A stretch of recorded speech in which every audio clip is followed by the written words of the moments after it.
नमस्कार दोस्तों, कथा अमृत पर आपका स्वागत है। भारतीय संस्कृति ने हमें बहुत से संस्कार विरासत में दिए हैं। हिंदू धर्म से जुड़े हुए कई ऐसे संस्कार हैं जिन्हें वैज्ञानिकों ने भी सही माना है। जरा सोचिए कि हमारे पूर्वज कितने बुद्धिमान और जागरूक थे, जिन्होंने स्वस्थ और सुखद जीवन के लिए आवश्यक बातों को संस्कार रूपी धागे में पिरोकर हमें पहनाया था। परंतु दुख की बात यह है कि आज के इस आधुनिक युग में हम उन संस्कारों को भुलाते जा रहे हैं। यही कारण है कि आज हमें अनेकों बीमारियों तथा परेशानियों का सामना करना पड़ रहा है। आज जब हमारी इस दुनिया पर कोरोना जैसी महामारी का संकट आया है, तो वही भारतीय संस्कृति हमारे काम आ रही है। आज पूरी दुनिया उन्हीं संस्कारों को अपना रही है। आज हम आपको ऐसे ही हिंदू संस्कारों के बारे में बताने जा रहे हैं, जिनका पालन करके कोई भी व्यक्ति अपने जीवन को स्वस्थ, सुखद और रोगमुक्त बना सकता है।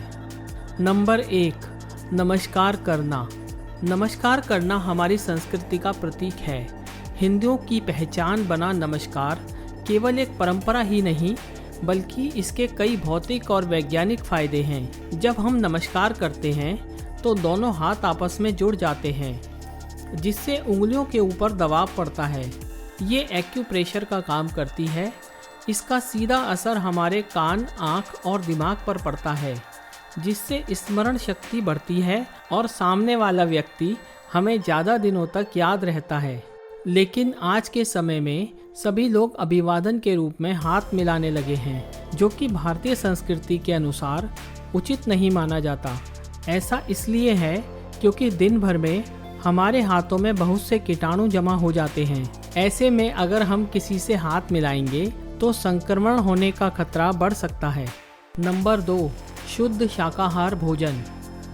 हमारी संस्कृति में शुरू से ही शाकाहार भोजन करने की परंपरा रही है, क्योंकि मनुष्य के लिए शाकाहार भोजन ही सबसे उत्तम माना गया है। हमारे धार्मिक ग्रंथों में भी इसका उल्लेख मिलता है।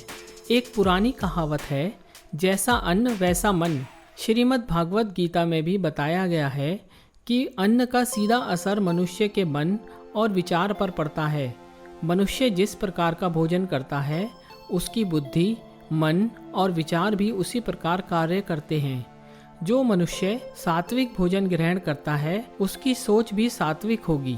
इस धरती पर जन्म लेने वाले सभी जीवों को भगवान का अंश माना जाता है। किसी भी जीव की हत्या करके उसके मांस से भूख मिटाना पाप है, क्योंकि हर जीव में आत्मा होती है और जब आप उसे मारते हैं तो उसे बहुत पीड़ा होती है। साथ ही जब आप किसी जीव को खाते हैं तो उसके शरीर की सभी बीमारियां आप तक पहुंच जाती हैं। इसीलिए हिंदू संस्कृति में मांसाहार भोजन करना वर्जित है। मांस और मदिरा जैसी चीज़ें तामसिक भोजन कहलाती हैं। ऐसा भोजन करने वाले लोग अक्सर कुकर्मी, रोगी, दुखी तथा चिड़चिड़े स्वभाव के होते हैं। नंबर 3, पूजा करना।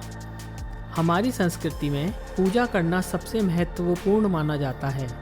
इसलिए हर घर में छोटा हो या बड़ा मंदिर अवश्य होता है। शास्त्रों के अनुसार घर के मंदिर में रोजाना पूजा पाठ करने के बहुत से फायदे होते हैं, क्योंकि यह न सिर्फ घर के लिए सुरक्षा कवच का काम करता है, बल्कि परिवार के सदस्यों को आने वाले कष्टों से भी बचाता है। पूजा करने के बहुत से वैज्ञानिक फायदे भी हैं।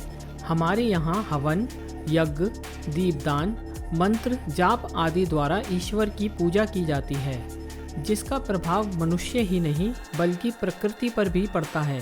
एक रिपोर्ट के अनुसार फ्रांस के एक वैज्ञानिक ने हवन पर रिसर्च की।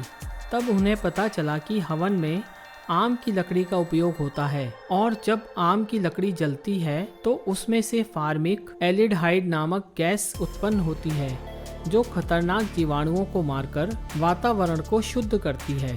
इसी प्रकार जब हम घर में देसी घी या सरसों के तेल का दीपक जलाते हैं तो उसके धुएं से घर का वातावरण शुद्ध होता है और देवताओं की कृपा हम पर बनी रहती है। इसलिए कहते हैं घर में सुबह शाम दीपक जरूर जलाना चाहिए। नंबर 4, योग।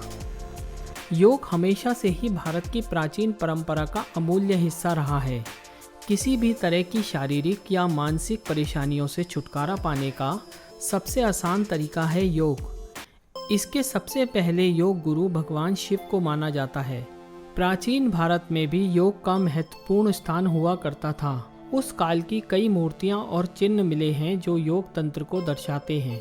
वेद, उपनिषद, रामायण और महाभारत काव्यों में भी योग का जिक्र किया गया है।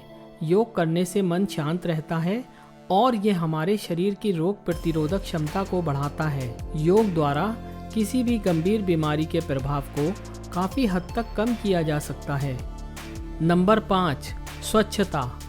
हिंदू धर्म में शुरू से ही स्वच्छता पर विशेष ध्यान दिया जाता है, क्योंकि स्वस्थ शरीर और मन के लिए स्वच्छ होना और अपने आसपास के वातावरण को स्वच्छ रखना बहुत जरूरी है।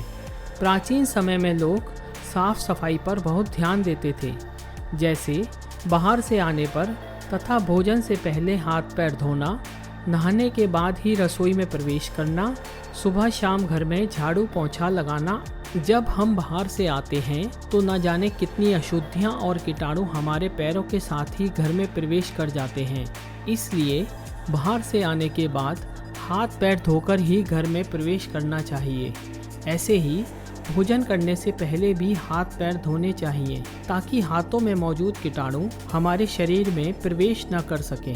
इसी प्रकार घर में झाड़ू पोंछा लगाने से सभी अशुद्धियां दूर होती हैं और जहां स्वच्छता होती है वहां देवता निवास करते हैं, और जहां देवता निवास करते हैं वहां किसी भी परेशानी, रोग दुख आदि के लिए कोई जगह नहीं होती। दोस्तों, आशा करते हैं आपको ये वीडियो पसंद आई होगी। इस वीडियो को ज़्यादा से ज़्यादा शेयर करें और हमारे चैनल कथा अमृत को सब्सक्राइब करें। धन्यवाद।